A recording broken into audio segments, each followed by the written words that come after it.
What is up, YouTube? Sam here from Chalice and Chains, coming at you with the RPG a Day question 10, which I chose actually to do a alternative question today because I felt like everybody else was doing the where do you find your RPGs or where do you find out reviews or whatever, and most of people are saying YouTube and Amazon, RPG Now, whatever, and I don't have any different answers.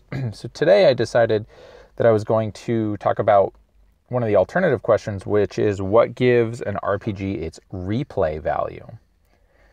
Because I think that this is a really good question, and it's one that I've been thinking about a lot because I'm trying to figure out, like, what games do I want to invest in and what games do I want to play over and over again, right? Because there's a few games that I have where I've played them once or twice, but I'm just not sure that they're games that I would want to play on the regular, you know? And then there's games that I come back to over and over again that I really enjoy, right? And that I want to play multiple times.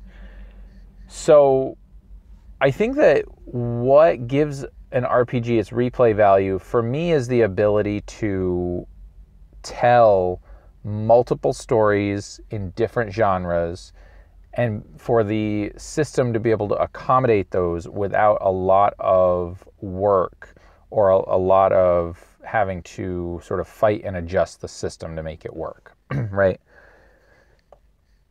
So I need something that is flexible, that can accommodate a number of genres, that I can play both in person and online, and that will allow me to, tell some stories in a fantasy genre for a little bit, right? And then I might decide to switch to sci-fi, and then I might want to do some pulp superheroes, and then I want to, maybe do some modern, like, espionage games or some horror games or whatever. To me, that flexibility is the most important thing. So there's at least two systems that I'm aware of that I think do that really well. One, no surprise, is the Fate system, right? I think the Fate RPG, whether it's core or accelerated, is a really great system for being able to tell any of the stories that you want to tell. I also think that, let's see, the Cypher system,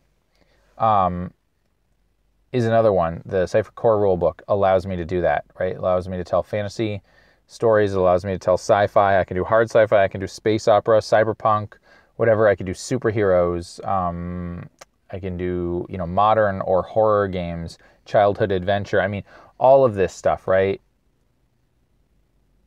Those two systems in particular work well in that regard. Both of them play well online as well. Now, Fate for me is a little bit harder because I want to be able to portray aspects on the screen. And it's a little more difficult now if I'm not using a virtual tabletop. If I want to use, codec software like XSplit, for example, I could put text up on the screen, and I may very well do that if I run Fate here in the future. So that's a little tricky. But Cypher system is extremely easy, right? That one it doesn't require really much of anything. There are no aspects or anything like that. So that's super easy to be able to play online, and also very, very flexible. The third one I would add would be Savage Worlds. I don't have a ton of experience with that. I'm going to get to play that a little bit later this month. Savage Worlds, Deadlands Reloaded, so that'll be fun. And I've been thinking a lot about that one because I want to try Savage Worlds a lot more. I think I want to run that system, but so far it's definitely more conducive if you have like a virtual tabletop, I think, so you can use like the card, because it has cards for things like initiative and other things, so that's easier to do, I believe, on a virtual tabletop. Than maybe having to like draw them and hold them up in front of the screen and all that. So that one is also a little bit crunchier than I normally care for, although, again, a lot of that crunch is optional. So I don't know. I'll have to check that out. I want to very much dive more into Savage Worlds, so we'll see. I think that really those three are the go-to for me, right? It would be Fate, Cypher System, Savage Worlds. Those have the most replay value for me. But I'd love to hear what you guys think. You know, if, for example, you just love fantasy and you're like, look, D&D does it for me, man. I can tell any fantasy story I want in D&D. I you know, really don't care for the other genres that much, so, you know, that's cool. Leave a comment like that, right? Or if you have other systems that you enjoy that you think do a really good job of accommodating whatever you want to play and that you can play it over and over and over again, you know, let me know. Leave a comment, comment on social media, whatever. Have a good one.